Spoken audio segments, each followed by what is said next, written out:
Babatiin ko lang ng advance happy birthday yung isa sa yung isa sa kakilala ko pero hindi ko alam kung believe sa akin to or binobola lang ako nito. Pero mabait na tao to.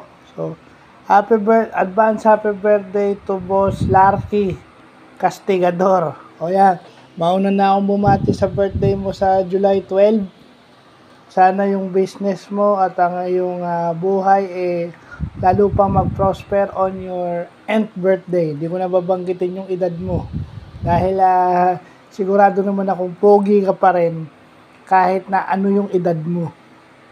And hopefully hindi ka magaya dun sa mga taong kakilala ko sa St. Francis na alam mo na. Alam mo naman yun eh. So sana hindi ka matulad sa kanila.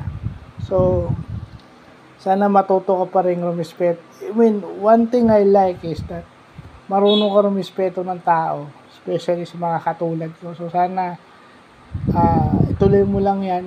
At saka sana maging happy ka pa. God bless you and your family and advance happy birthday. Napadaan lang para bumati ng maaga kasi baka makalimutan ko pa. So, yun lang po.